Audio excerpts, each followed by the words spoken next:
Ian Gourley grows broadacre grains and dryland cotton on a 5-year rotation on 4,000 hectares north of Narrabri in northwestern New South Wales. Weed control, including managing herbicide resistance, is a constant aim in his farming system, utilising technology, rotations and timing to gain the upper hand. The 5-year rotation program helps manage weeds and herbicide resistance in his paddocks. After the cotton he puts in wheat, then a pulse, faba beans or chickpeas, back into wheat or canola before returning to cotton. If he has enough moisture after the cotton, he'll double crop into chickpeas. Mr. Gourley says that following the rotation strictly can limit any weed seed bank. Within rotations he uses different chemical groups, new technology and different application methods. Predominantly summer fallow work is mainly all done by weed seekers, where we're trying all different brews to see what works the best and get out of that Roundup spraying. It also helps us apply a lot more hormones over summer, a lot more safely.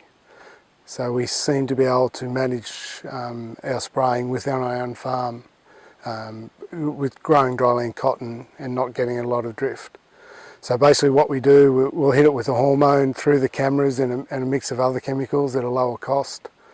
And then we'll normally come back in when we get a flush of weeds with a paraquat broadacre spray to really knock everything out. And then it's just a continuation there of running over about once a month with a camera sprayer. Mr. Gourley says this method dramatically cuts down actual costs, even though higher application costs apply.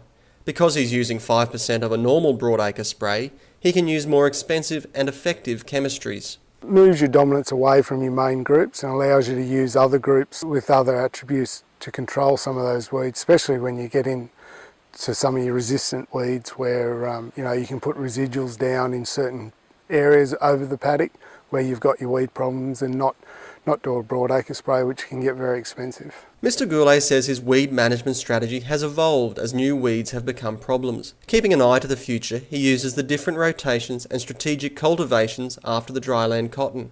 Now, he says, he just needs to keep on top of those new problems as they come through.